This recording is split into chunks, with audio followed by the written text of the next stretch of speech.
So how important is this award for you, for DMCC and Dubai? It's a huge privilege for Dubai Multi-Commodities Center. It shows that there is that DMCC has brought attention to Dubai and its work. It is also a great honor for Dubai and the region that's testimony to the economic growth and this is a great way, and this is not the end game for us. It makes us hungry to do more. Okay, but how were you able to accomplish so much in such a short period of time? Because I remember in one of your speeches you mentioned that 10 years ago the diamond trading, for instance, in Dubai was nearly non-existent, but now it's so huge. I think it's second or third biggest in Yes. the whole world. How did you make that happen? We never gave up. When we started, we weren't big, but we had a plan and we had to see it through. And we made sure that all the gaps within the industry are filled.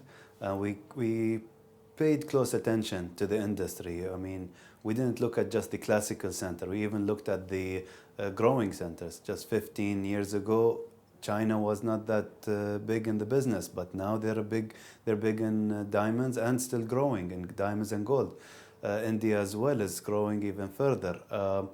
We looked at the opportunities within the challenges. We did not sit on our hands during the global recession. So our best years were actually during the global recession, and we're still growing.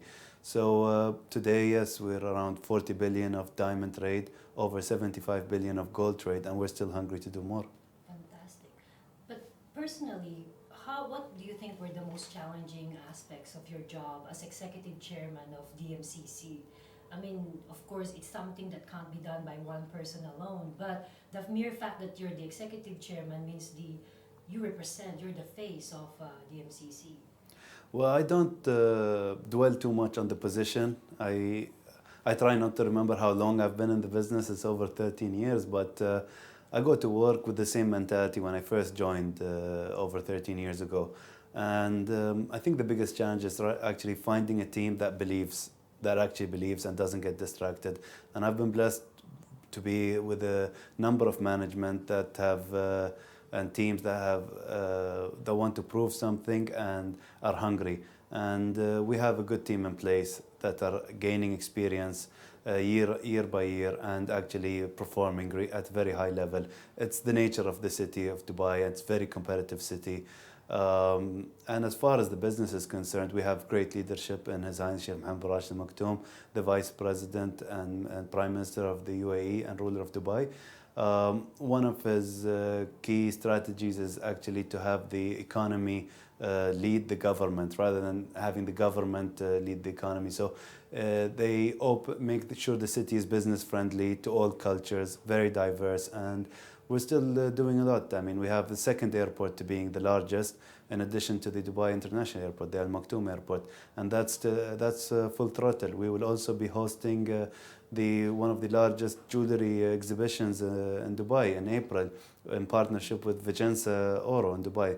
So we're still hungry and we want to do a lot more. This is not the end game.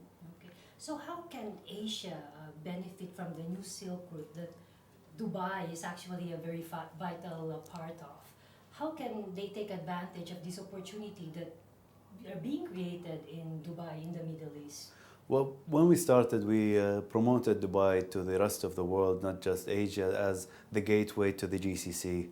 But what has changed since then is that the GCC is using Dubai as well to get in touch with the rest of the markets, the world, the ASEAN market and Asia. And as I mentioned, that China, Asia and India, they're all growing at a phenomenal pace despite the global challenges. And it's a healthy growth. It's a very healthy growth. And Dubai is geared for it, building the infrastructure, making sure that it's there, preempting the upward curve on all fronts. So we've been blessed to be at a time where Dubai is growing fast, and I've been blessed to be part of that team. Okay, this is our last question. What's next for Ahmed Bin Sulayem? Well, I've after delivering Al Mas Tower almost 7 years back, the tallest commercial tower in Dubai, we have branded the next tallest commercial tower, which I'm pushing to have it the tallest commercial tower in the world, the Burj 2020, and that's part of the expansion of DMCC. We are running out of space in JLT. It's the largest free zone already, but we believe that we have a lot of business to capture, and Dubai is growing with more retail. Well, I think the recent announcement is the largest mall in the world, and that's something that we always look at the positive outlook and economic growth. If I look at it in any other way, then I'm in the wrong line of business and I'm in the wrong city. Thank you so much. That was Pleasure. perfect. Thank you.